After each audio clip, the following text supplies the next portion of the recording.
Hi, my name is Ash. I love Calico critters. That's your intro? Oh, this is the intro? Yeah. Oh, I gotta work on that one. Yeah, you do.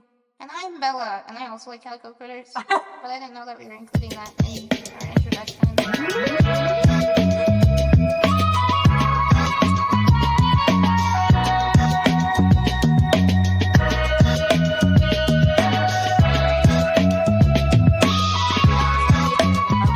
This is like episode 4, because We've tried recording it so many times, guys. We did, and then the audio was really bad, and it was just, we had plans to remake it, and then Ash had a seizure. Do you want to talk about that? Oh, yeah. Yesterday morning, I had a seizure. Bella was there. I did. I could do jack crap, but I did what I could.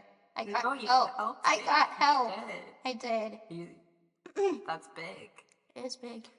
For people who have seizures, it happens. Yeah, and everybody acts like it's this big crazy thing, but all I want to do is like sleep forever.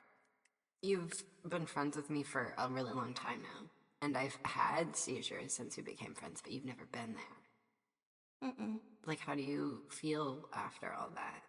I was more so worried that I really wasn't able to like help you the way that you needed to be helped. Yeah. If that makes sense, but I was prepared. I get nervous about that too. Or that I'll like make things worse. That's how I feel with my disability too, is that I'll make people like more uncomfortable with like my more obvious struggles. Yeah. If that makes sense. Yeah, for sure. And the only thing that Ash did once they got cognitive again? Yeah. Is that the word? Was he would say sorry a lot. Really? Yeah. Yeah, I do that. I feel like even when I was a little kid, because like, I don't know if this happens every time, but sometimes when I have seizures, my eyes stay open. So when I become present, my eyes will start watering. And when I like become present again, I find that I'm sitting on the floor crying, and I don't know why. And so my first instinct is like, oh my God, like I'm so embarrassed. Why am I like sitting on the floor crying about like nothing? Mm-hmm. You're like apologizing for like almost throwing up. And it's interesting how like disabled people often apologize for just like having struggles. Yeah. Sometimes I feel like, I don't know, I feel like we apologize more. Well, than like others apologizing to us for the situation. Yeah. If that makes sense. Some of our audience knows this, but the SMA annual conference happened, and a week before that, Bella broke her leg, and I think you did the same thing. Because I was whipping around the hallways really fast, and it was my fault. It's because I had a white claw. That's what happens when you drink and drive, kids. God. Just kidding. Honestly, I've been told that's iconic, but yeah, it is. I mean, I feel like every time like something happens with my disability, and like or like with your disability, it's like we get scared and we try and like limit ourselves from living because you want to avoid the like difficulties and shit. Like honestly, can I be so real with you? I'm just lazy and I don't want to call the doctor. Oh yeah. So I get like annoyed when when my disability. That's how I was when I broke my knee. I was like, ugh. Yeah. I gotta call the people who know how to deal with it. Like it's so much It's work. exhausting. I feel like you should get paid. I feel like you should get paid. We both should get paid. Like being disabled, it's in itself is like its own job, and like it is. I don't know. I wish people would acknowledge that part of things. It's true. I wish people did as well. All right, are you ready to get into it? To get into it. Get into it.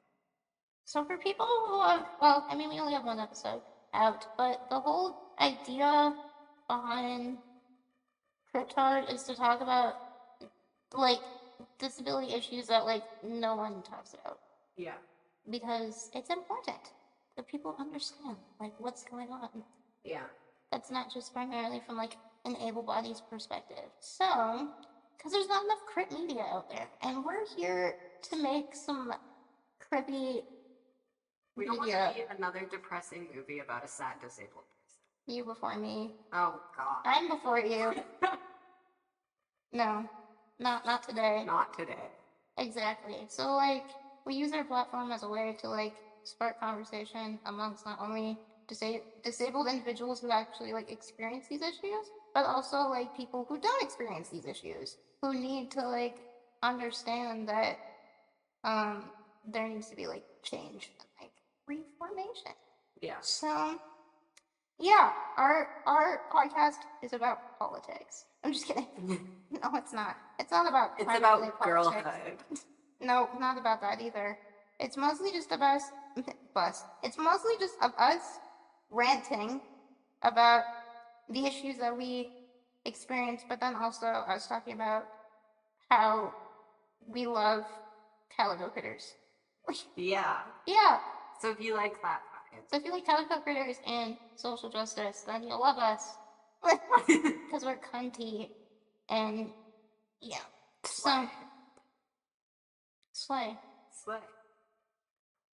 Let's talk about mobility and transportation accessibility. Yeah, that's a big topic to talk about. We could go talk about this for. Yeah, what made us want to talk about this topic? If you have ever ridden public transportation, which most of us have, yeah, I would say. If not, that's a different level of privilege that I wish I was on. But I'm not, so. I wanted to like figure out how to like get this out properly, so I wrote down what I wanted to say. So this is like past Ash thought moment. Oftentimes in an accessible space, there's only enough room for one or two disabled people. And that's if you're lucky. Yeah. Spaces should be designed to hold masses of people with many differing abilities. The way that accessible spaces are designed do not foster community between able-bodied people and disabled people, or between disabled individuals themselves.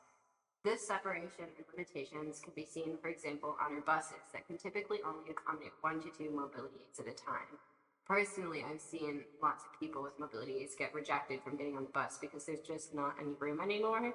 And then the space that's meant to be accessible for disabled people is so separated and compartmentalized from the able-bodied world that it's easy to just ignore it. Mm-hmm. So that's what I wrote. That's beautiful. Thanks. That was pretty good. Oh, I was so supported. 10 out of 10. What else do you have in that little book of yours? Fucking airplanes, bro. The fucking airplanes. I've only ever been on an airplane as a small baby, and there's a reason for that. The reason that I might either get my chair damaged or my body damaged. Either one's not fun. Yeah. Imagine if I was like, oh, I'm gonna go take a trip to like the Bahamas. The Guinea Island. Like, I could keep Puerto Rico. And like, imagine if I got there, they don't have my health insurance, right? What if somebody broke my chair? And I'd be stuck in the Bahamas without a chair, and maybe, I don't know, my knee damage. That's another thing I have anxiety over, is like not having complete control of what my body is going to be doing in those type of situations, because a lot of people don't acknowledge how hard it is to like explain to a worker or flight attendant on how to like not get hurt. Like, if that makes sense. There's no like, I mean, training. Even hospitals aren't accessible. No. Like, think about how fucked that is. It is. That's a whole nother conversation. That's a whole nother episode. A whole episode of Ash and Bella explaining their hospital trauma, which is very valid. It's very valid indeed. I mean, so like, if you're able-bodied and you're listening and you've never thought about this before, if you like get on a bus, and I guess this is, but you can like lift up a chair, slide your little wheelchair, and hook yourself in and go to your destination. And that's not always as easy as it is, but you don't have that. If you're in a chair, you have to get out of your chair, and you have to sit in that uncomfortable leather Delta chair that sticks to your ass and doesn't hold your body right. You know the chair that I'm talking about. Because, you know, every wheelchair fits the same body, the same way. Right. Like, you know, does that make sense? No. It does not. Unfortunately, bodies are a lot more complicated, and specifically with SMA and like muscular dystrophy or really other neuromuscular disorders that like, interact with the muscles. We have interesting curves and and edges and places that like don't need assistance, places that do need more assistance. It's hard to like really force your body to be in situations where that's like not made for it. You know what I mean? Like my body's not gonna go into a casual wheelchair. Someone pulled out from like a closet in the back. Yeah, like what happens when you get to the Bahamas and your wheelchair is broken by the airline. Okay. You don't have your insurance. Yeah. What Bahamas trip? Literally just travel is a privilege. And that's unfortunate. I feel like travel should be for anyone who seeks it, who wants to get out and explore the world, because that's what we're all living on, is we should all get equal access to explore the world that we're born on. Like, if you didn't know, this year, the annual 2024 SMA conference. Why do you say it like that? You keep saying it. You're like, cool. Why do you keep saying it like that, though? Do you want to say it? Say what? That there was a trial accessible airplane seating at the conference. There was. It would have been cool. I was not there for that because I had my White Claw wipeout, as I like to call it. But, like, it's true. There was. It'd be really awesome if that could, like, become... Well, Bella and I are trying to enter our, like, travel girl era. It's hard. And it would be really lit if that could, like, become a common thing. And I'm not just talking, like, one accessible seat on an airplane. See, the thing that I'm also nervous about is, like, once they do start, like, making airplanes accessible, I still feel like they're gonna, like, be, like, annoying and, like, limited somehow. Yeah. Or it's gonna be like, oh, well, we don't have that plane available on that day. There's gonna be some kind of barrier. Mm-hmm. Because that even happened, like, when I was trying to get my tickets for the plane to the conference, is Delta, love Delta, was like, the plane that you booked for that day does not have the proper mechanics to hold the capacity of your chair. And instead of finding another flight that would be able to hold my chair, instead they just said, yeah, you're gonna have to cancel your tickets. There's no other planes for that route that day. And so eventually we had to call somebody else from Delta and be like, hey, this person told us this, and we don't think it's completely true. And it's just more annoying when people say different things. Like this person said, oh, we probably would be able to make it work, and so they put it in the airplane notes. But it's still annoying that there's not, like, full-on validation that, like, I'm going to be taken care of on a flight. Same with my chair. Yeah. I'm looking here. Ash has statistics. I do. This is from the UK government. It was a national travel survey. And I guess how it worked was... Okay. This is average trips per adult age 16 plus per year by disability status. This is 2021.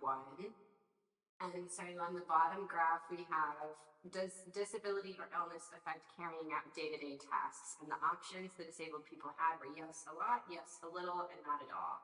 And then on the other side of the graph, it has average trips per year. So the people whose disability has affected their day-to-day tasks the most traveled the least. Yeah. So 452 people said that their disability affected their day-to-day tasks a lot. When this is 452 people. This is like a lot of people. It's a lot of people. And they went on under 500 flights. And then the people where their disability affected them basically not at all. This was 891 people. Went on about 900 flights. Wow. I'm not good at analyzing graphs. I think that's scary. That's just sad. I mean,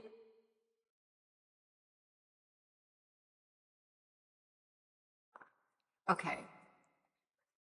I don't know about you, but I think about accessibility a lot. And like, first of all, how unfun it is right now. Like when I think about like all the different ways that you could get into a pool, or like anyone with mobility issues, or anyone who needs a mobility aid, like getting into a pool.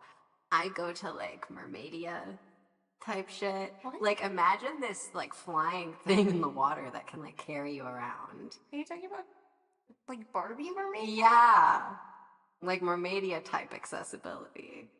Are you talking about the snail that's like under the water with No, the no, no. cat? This doesn't exist. This doesn't Oh, exist. I'm saying that's hypothetically. what I want. No, Okay. literally. For anybody who grew up in the early 2000s or who grown up AFAB or grown up with AFAB individuals probably might know what mermaidia is. From the Barbie movies.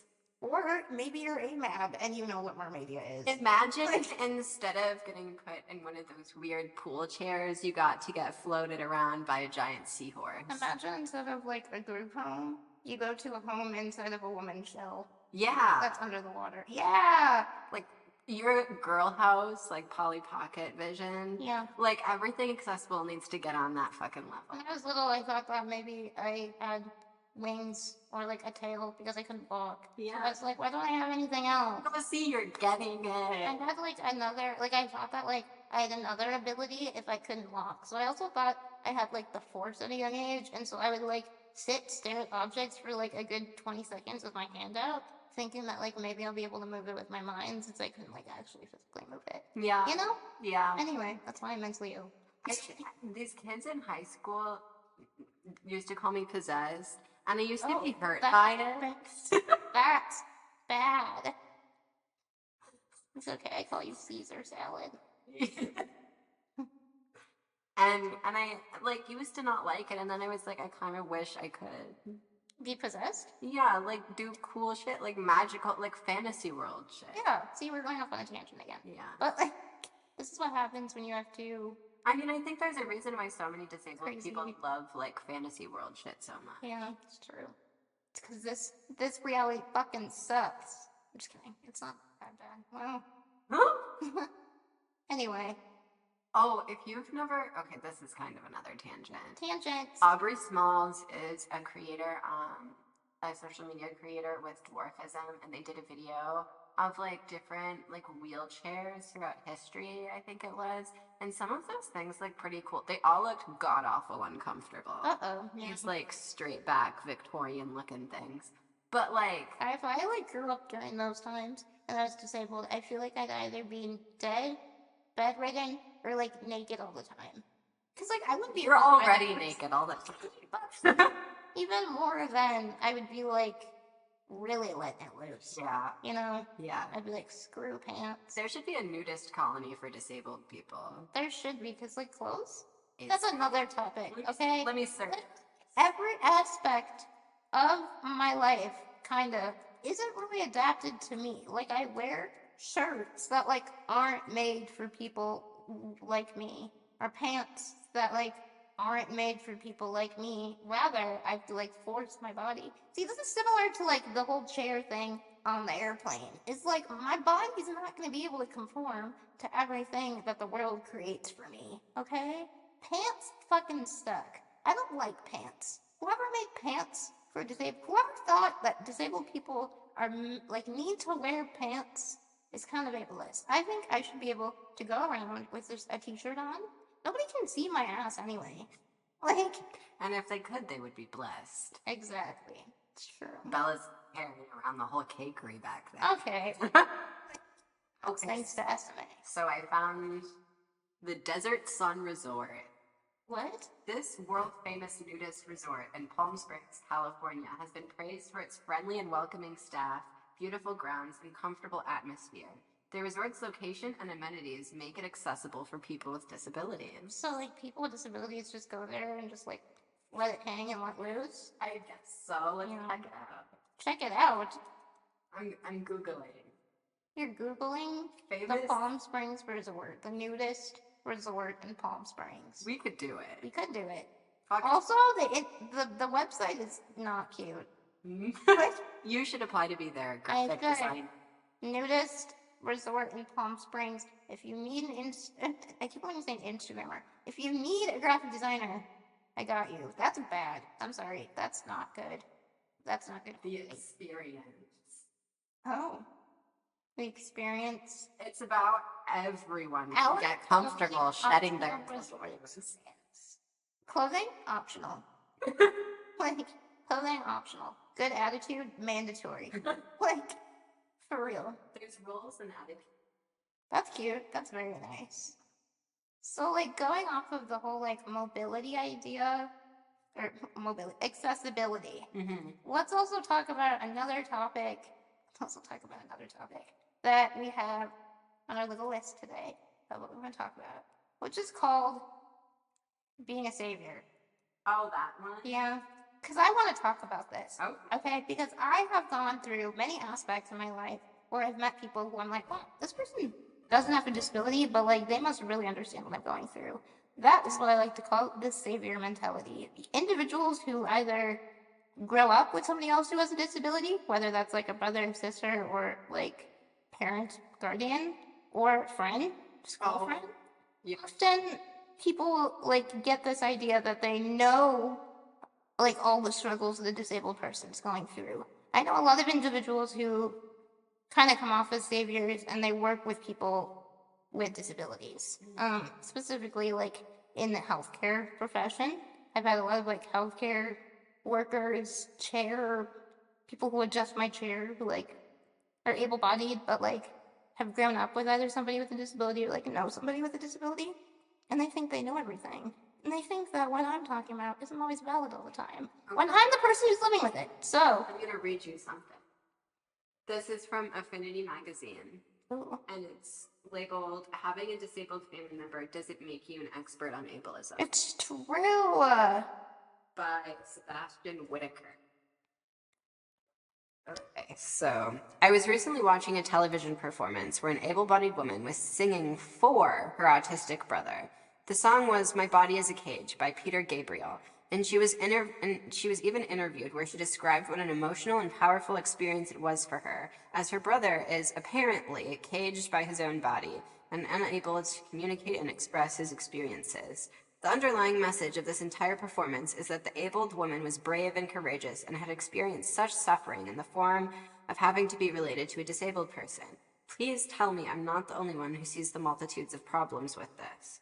As someone who is neurodivergent and mentally ill, I've never really seen myself represented. In fact, not only are just 2.4% of characters who speak in the top 100 movies disabled, but abled actors also take the majority of these roles, playing 95% of disabled characters.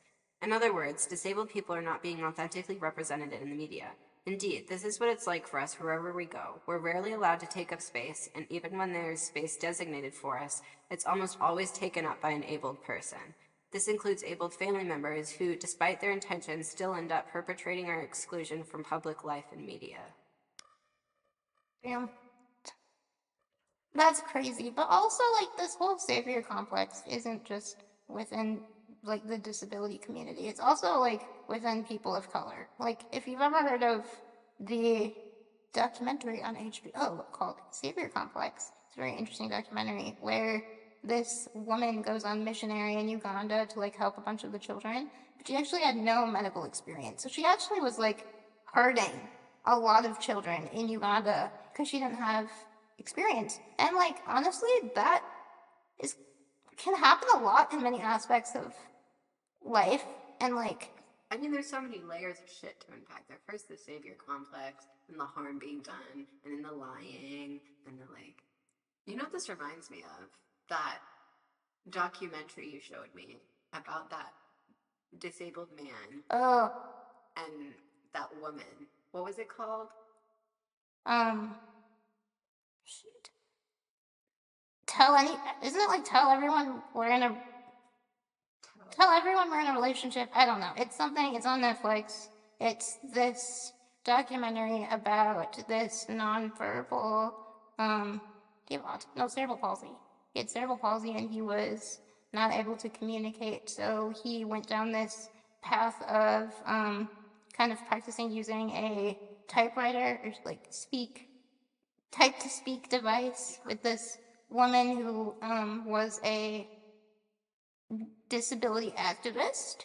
She didn't have a disability. She was a part of disability studies, and I don't know exactly like what university she was at, but she took advantage. All Them You Love Me. Yeah, that's the documentary. She took advantage of this young man who couldn't speak So they say. It's like this whole controversy thing where it's like, did she take advantage of him? Was it consensual? I mean, the whole thing is so weird because, like, the actual man himself, who has cerebral Yeah. palsy, who experienced all of it, never actually is interviewed. No.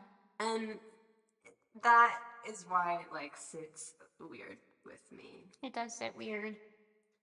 I thought I thought like a kind of a good example of this was um I was into the show Pen 15, and if you've never seen it, it's a little bizarre. It's a little weird, but in season 1, episode 5, there's this episode called Posh.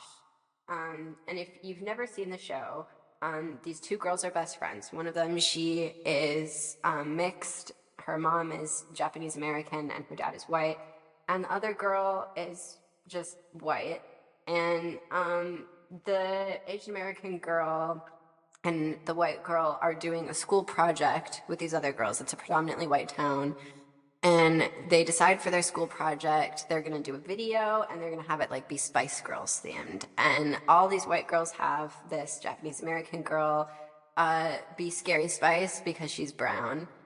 And her white best friend decides to become like the savior. She's like, I'm not racist. She is so, her like value is so like tied to her not being racist that it like consumes her. She doesn't even talk to her friend. She just starts like Googling like white supremacy, and she just like makes the whole thing so much worse because her value becomes rooted in like this, her ability to help this other person. And I see that, I think, a lot with like able-bodied people. Like, I mean, I laugh about it a lot, but like they would never like say like the disabled girl did something wrong because that would make them a bad person. You know, like that type of shit. That it's just when all you see is someone's disability and all you see in your like value as a human is your ability to like help or save, it just becomes problematic. The difference between like guessing and listening. You know what I mean? Like, there's a lot of people with kind of who help either like within the disability community or like specialty doctors, specialty healthcare providers, all that type of thing, where it's like they usually guess instead of like actually listening and hearing the experience. You know what I mean? Like this whole idea of going back to like when I've had special ed teachers being like, you need to be independent and like you need to like talk to other peers in your class to like help you move your leg, help you move your arm. It's like, and to be realistic, it's like, I need you to hear me on how that could be a struggle for me, on how people aren't always going to be willing to help, and how rejection on needing help, especially when it's like physical needs things, can be like pretty hurtful, like later on in the future. I had a lot of teachers. Well, I'd say there were two types of teachers. I had teachers who like what you were just saying. It was like they had decided in their head that they knew what was best for me. Yeah, it's like it goes back to this idea of like you're just guessing on like what's gonna benefit me into the future. And it's like really interesting too because they don't correspond, talk to like other adults with people with disabilities, right? Like people with disabilities aren't talking to like special ed teachers. They're not going talking back and forth and be like, this is what like certain disabled kids need to develop. You know what I mean? Even the special ed teachers are like that too sometimes. What do you mean? Like they're like, well, I've worked with people with your condition for years, so like I know what's best for you. Yeah. But then they wouldn't listen to somebody who would be like of experience of a disability, right? They wouldn't be like, oh yeah, you're right. This is what people need. They more have like their opinions that they have created through their life, or like not opinions, but like ideas of how a disabled child should develop and learn. I think also something I've realized is able-bodied adults, in at least in my life, who've been trying to help me, a lot of the times they're functioning out of fear. Yeah.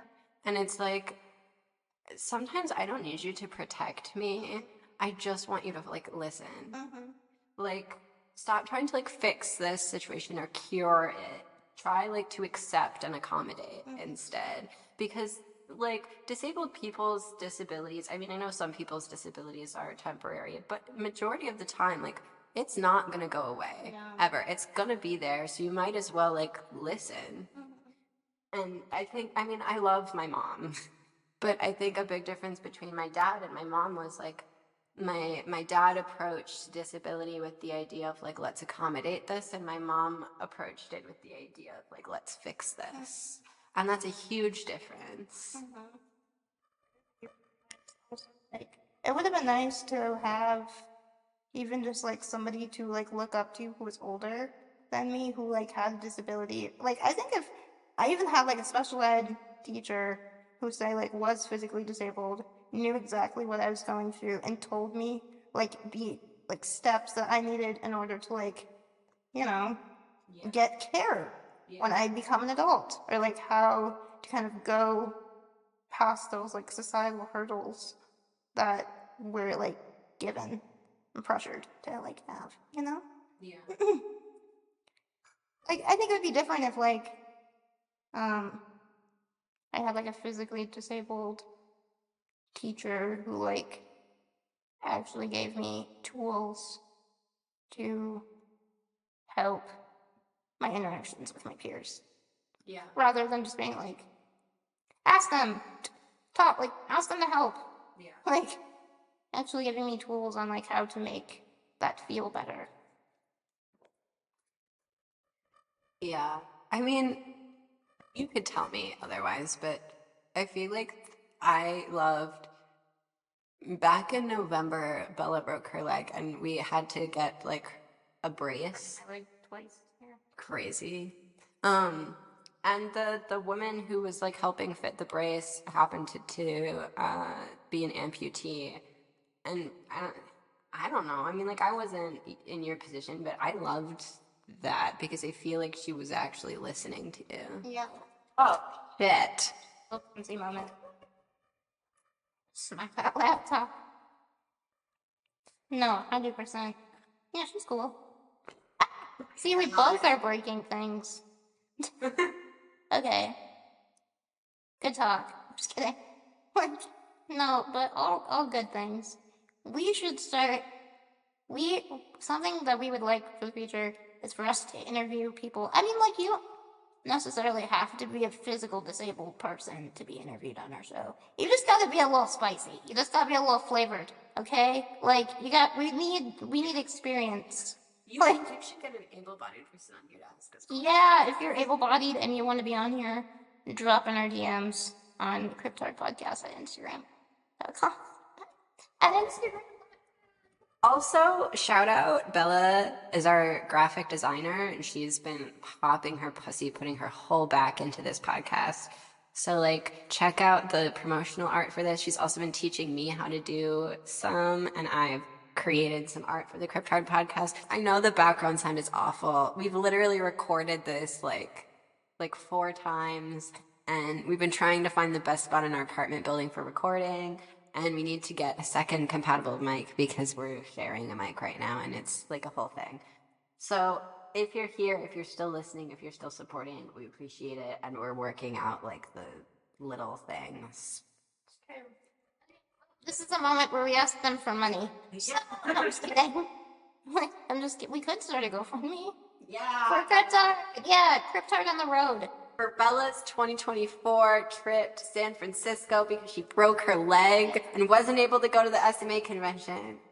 So if you have a heart, give us your money. Yeah, it's true. Let's talk about chapel rowing. Let's talk about something fun. What have we been listening to in our music life? I've been listening to a lot of Sophie, which rest in peace, you know? People should listen to Sophie more. I think Sophie. Well, that's sad. What? She was a trans artist that passed away. A DJ. Yeah. I thought you meant like a singer. Everybody should listen to Pony Boy by Sophie. Yeah. It's a good song. I should make a CripTard playlist. Oh my god, yeah. I only have Apple Music, unfortunately, so if anybody doesn't have Apple Music, you probably won't be able to listen to her playlists. You don't have Spotify anymore? I used to.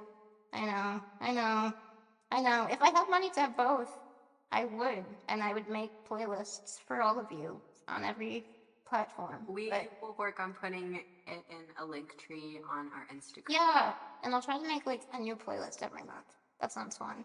Ooh, yeah. And then every month we'll have a different theme. Wow, that's exciting. Wow. BRAT came out. That was cool. Love Charli. It's so confusing sometimes. I was just singing. Like, we love that bright green. That bright green I'm using for everything now. It's gonna be our brand. Yeah.